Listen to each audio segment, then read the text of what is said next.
Okay, so this is turn two of Europe in Turmoil, the interbellum years. So we're still in the roaring 20s during turn two, and I believe the power score is 6 in favor of the left wing. So, the right wing had kind of a bad go, and then this time, unfortunately, they get a pile of left wing cards. So this is not going to help things as far as I'm concerned. So the first thing that I did in round one as the right wing players, I played 4 operations for a control check in Berlin. At the current time, if you've got 4 left wing and an extremist, you've got 3 right wing and an extremist. So after the control check, I was able to remove 2 of the left wing. So at least the right wing has a little bit of an advantage, but nowhere near control. The left wing has decided to play Italy scoring during this round because they got wiped out of Italy and they don't have much. It's going to take a long time to get back in there. So they played the scoring while nobody controls anything. So it's a break-even 0. So the power at the end of the scoring stays left wing 6. So then we go to round 2.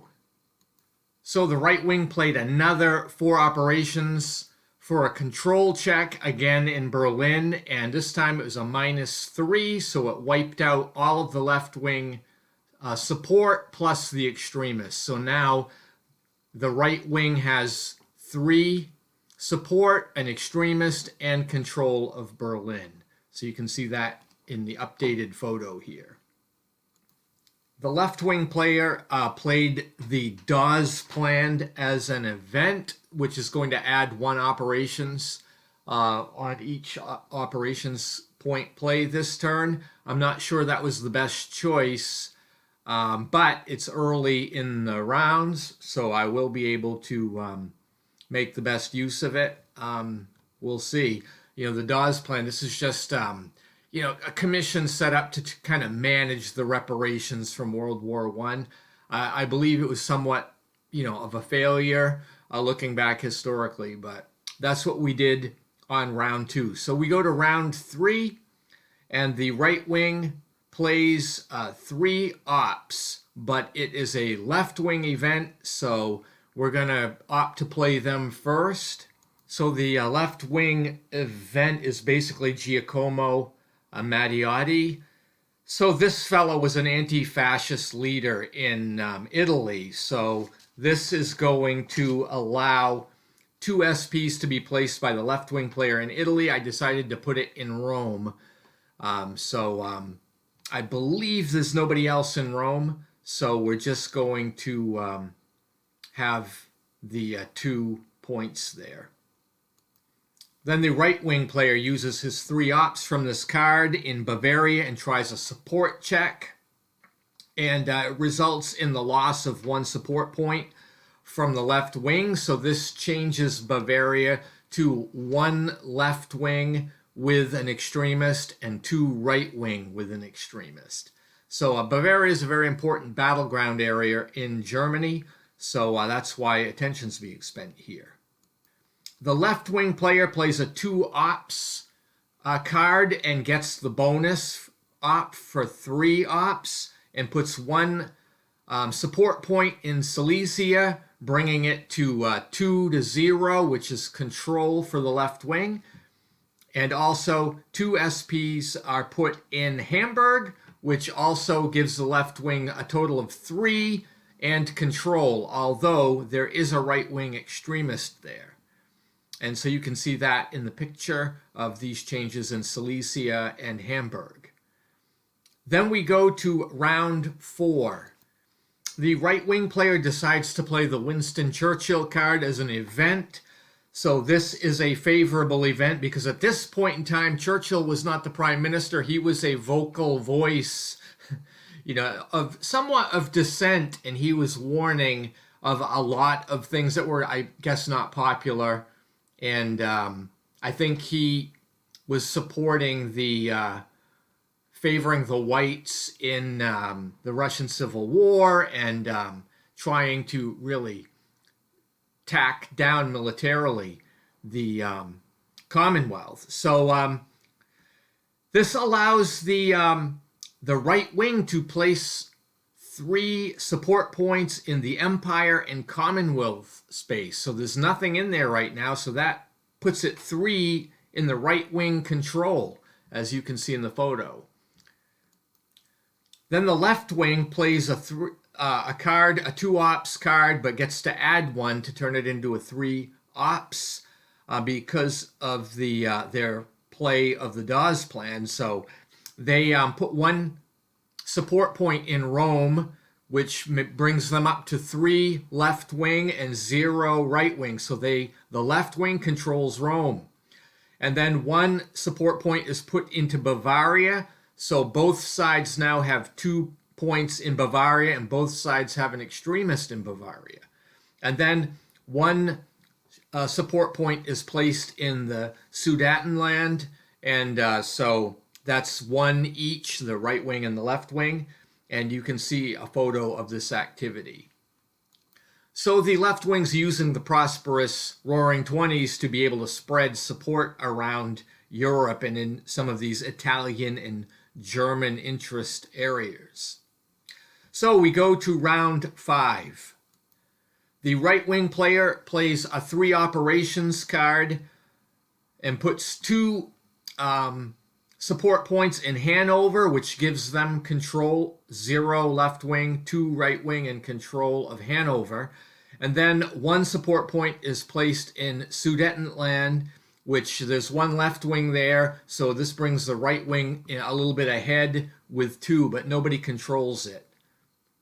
Then the left wing plays another 2 ops card and has the bonus 1 because of the Dawes plan for 3 operations. So they use 3 support points in Bohemia and take control of that very important area.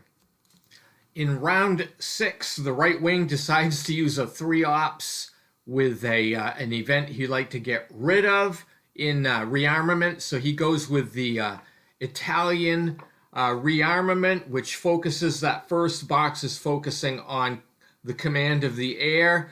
So this is a strategic bombing theory that was developed. I forget what it's called, but it is successful, and this raises the tension to 2 points. Still not enough to potentially trigger a war, but it's rising. The left wing also decides to use a 3-point card to throw away, because it has the right wing event on it, to the Little Entente rearmament. So this is successful, and it results in a foreign plane imports. So this is successful for the Little Entente, and the bonus is that 1 support point can be placed, and it's placed in East Prussia, which kind of wrestles control away from the right wing with 1 left wing point and 4 right wing points. So then we go to round 7, and the right wing plays 2 operations, and they put 1 strength point in East Prussia to get control of it again. So it's now 1 left wing to 5 right wing for control for the right wing. They also put a support point in, I think it's Bavaria, which is 2 left wing, 3 right wing. They both have extremists, so nobody's controlling this. However, this was a left wing event on this card, so the left wing gets a really good play here. The event is Cartel des Gauges, and so I believe this is your left wing politics is succeeding a little bit. So this event drops the moderation level of the left wing by 1, so now they're down to 7 in moderation, but they also get to place a bunch of support points in France. So they put 1 in Action Française, so that is 2 left wing, 3 right wing, and a right wing extremist. So nobody controls that, and that's a battleground. They also put one in Normandy, Brittany. It's the only support there, and it's left wing. And then the French Catholic Church has one added. So there are 2 left wing and 3 right wing there. And of course, the Catholic Church is now a battleground because of the canonization of Joan of Arc. And then the last point is put in Provence, and that brings it up to 2 left wing, no right wing, and this is control. Then the left wing gets to play their card. So the left wing decides to play an event, Thomas Masaryk. So this is a Czech who spread some, left wing politics through the Little Entente. So I got to place 4 support points. So 1 went into Sudetenland. So this is 2 for each side there. Nobody controls it. But I added another one to Bohemia, which has already had 3 in it. So it's now 4-0 left wing and control. I added 1 support point in Moravia. So there's 1 left wing there, no right wing. And then 1 left wing to Slovakia, no right wing.